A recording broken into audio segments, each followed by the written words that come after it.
Serge Gainsbourg, c'est une personnalité attachante et qui a évidemment marqué, qui continue à marquer l'histoire de la musique, mais plus que ça, l'histoire aussi de l'attitude, l'histoire de la mode, l'histoire de la pensée.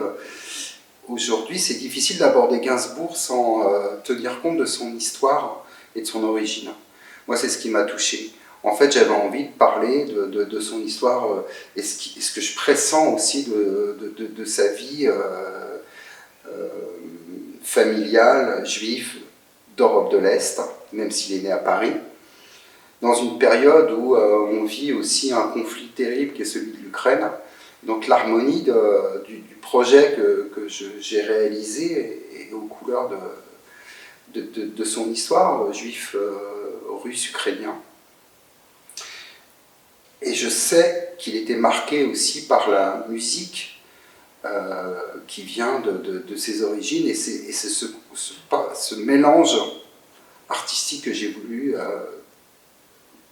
transmettre. Alors Fred, je crois que cette œuvre a un titre très particulier qui fait référence à une chanson de Gainsbourg. Oui, c'est cette chanson Sous le soleil exactement, mais moi je l'ai appelée Sous le soleil de l'Est exactement. C'est une réponse à son origine d'Europe de l'Est, russo-ukrainienne. Et pour produire ce dessin à l'image de la chromie du drapeau ukrainien en bleu et jaune, il m'a semblé important de rebondir dans l'actualité, de parler en même temps de son origine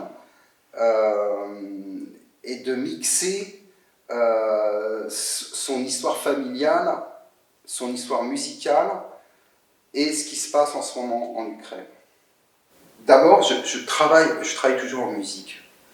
Mais par ailleurs, j'ai une collaboration depuis de nombreuses années avec le son. Je travaille avec des musiciens qui produisent de la musique, des bandes son pour accompagner mes tableaux. C'est pas simplement un accompagnement, mais c'est un vrai dialogue où je cherche à construire un univers pictural et sonore.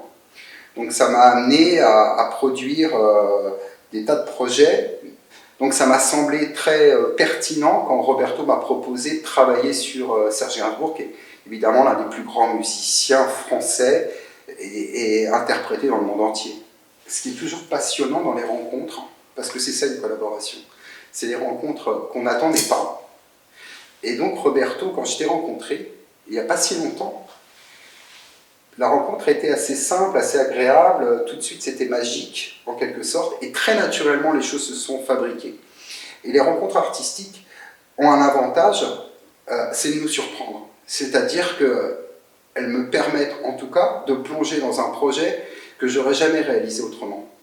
C'est ça qui est formidable dans les productions à quatre mains. Et bon, alors on peut dire que ça n'arrive jamais par hasard, mais néanmoins, ça m'a plongé, moi, dans une production que j'aurais jamais fait autrement. Et c'est ce qui est la chance formidable de pouvoir travailler en collaboration. N'est-ce pas Fred? Je crois qu'on est bon.